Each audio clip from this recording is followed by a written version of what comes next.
জোরে এটা কি হ্যাঁ এটা কি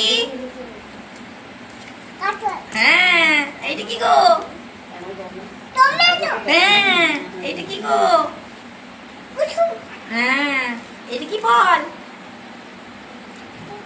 জোরে বলো হ্যাঁ এটা কি জোরে বলো ওই মামাকে তাকিয়ে বলো এটা কি বলো বয়স মাত্র 1 বছর 10 মাস, তার মধ্যেই ইন্ডিয়া বুক অব রেকর্ডসের নাম তুলে নজির গড়ল পূর্ব বর্ধমানের মঙ্গলকোটের ইছা বটক গ্রামের খুদে মেয়ে। ছবি দেখে নিমেষে বলে দিচ্ছে জন্তু জানোয়ার পশু পাখি ফলের নাম। খুশির হাওয়া পরিবারে।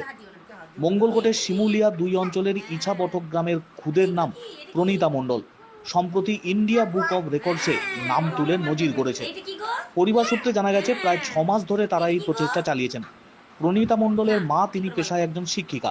তিনি জানিয়েছেন মেয়ে যে কোনো পশু পাখি ফুল ফল সবজি দেখে নিমেষে নাম বলে দিতে পারে, তাই তাকে এই সম্মান জানানো হয়েছে ইন্ডিয়া বুক অব রেকর্ডসের পক্ষ থেকে। ইতিমধ্যেই বাড়িতে এসে পৌঁছেছে পুরস্কার, আর তাকে ঘিরে খুশির হাওয়া পরিবার পরিজনদের মধ্যে।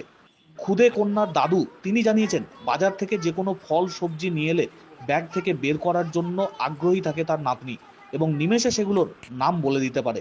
স্বাভাবিকভাবেই খুদে কন্যার এই স্মৃতিশক্তিকে ঘিরে উৎসাহিত এলাকার অন্যান্য পড়ুয়া থেকে শুরু করে বিভিন্ন বয়সীরা। স্বীকৃতি মিলতেই বাড়িতে ভিড় জমছে প্রতিবেশী আত্মীয় স্বজনের। এই যে আমার মেয়ে যখন ছোট ছিল, যখন ওর 1 বছর বয়স, তখন থেকেই ও কথা বলতে পারতো, আর ওর সব কিছু জিনিসের ওপরই আগ্রহ ছিল। ও যা কিছুই দেখতো আমাকে জানতে চাইতো ওটা কি এটা কি। তারপরে আমি বুঝতে পারি যে ওর মধ্যে একটু প্রতিভা রয়েছে। তারপরে বিভিন্ন রকম সোশ্যাল মিডিয়া থেকে জানতে পারি যে ইন্ডিয়া বুকস অব রেকর্ডস বলে এরকম একটা সংস্থা রয়েছে, যেখানে ছবি টবি পাঠালে বা ওর প্রতিভাগুলো পাঠালে ওর প্রাপ্য সম্মানটুকু পাওয়া যায়।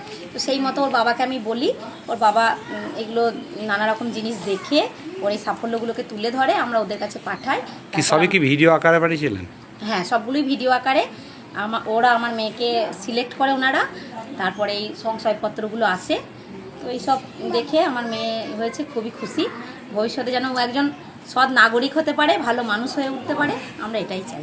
কি নাম আপনার? আমার নাম পিঙ্কি সরকার। কতক্ষণ সময় দিচ্ছেন এই যে? তো আমরা তো বেশি সময় দিতে পারি না, ও মামার বাড়িতেই ছোট থেকে মানুষ। ও এই দাদুর কাছে দিদার কাছেই মানুষ, বাড়িতে মামাদের কাছেই ওর বেড়ে ওঠা। আমিও কাজ করি, ওর বাবাও কাজ করে। তো আমরা যেটুকু পারি ওই সন্ধ্যেটুকুই সময় দিই।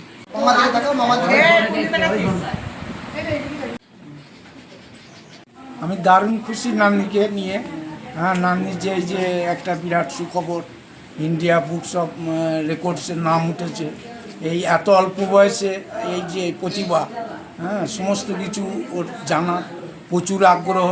আমি যদি বাজার থেকে সবজি নিয়ে আসি, বিভিন্ন ধরনের সবজি নামাইলি ও একটা করে তুলে বলে দাদু এটা পটল, এটা ঢেঁড়স, এটা টমেটো, এটা লঙ্কা, এটা পেঁয়াজ, এটা আলু, এই যে সমস্ত কথা ও নিজেই বলে। কথা কতদিন আগে? কথাটা এই 1 বছর থেকেই ওর শুরু হয়েছে বলতে পারা, এবং আমি কোলে করে নিয়ে ওকে বেড়াই। আমি স্কুল থেকে আসি, আমি স্কুলে শিক্ষকতা করি। আমি বকুলিয়া বৈতনিক প্রাথমিক বিদ্যালয়ের প্রধান শিক্ষক। তা আমার স্কুল ছুটির পর 4টের সময় এসে, ওর মা বাবা থাকে না, ওর মাও বলগুনা গার্লসের চাকরি করে, এবং ওরা দুজনই এই ছেলেকে এখানে আমাদের ভরসাতেই রেখে দিয়ে যায়। না, এটা তো গ্রামে খুবই খুশির খবর। এটা এমনি গ্রাম হচ্ছে ইচ্ছেবট্ট গ্রাম।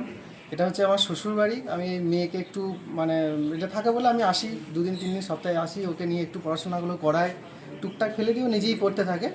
আর এটা তো গ্রামের একটা ভালোই খুশির খবর। সবাই এসছেন, গ্রামের আমাদের পরিচিত কাকু কাকিমা সবাই এসছেন।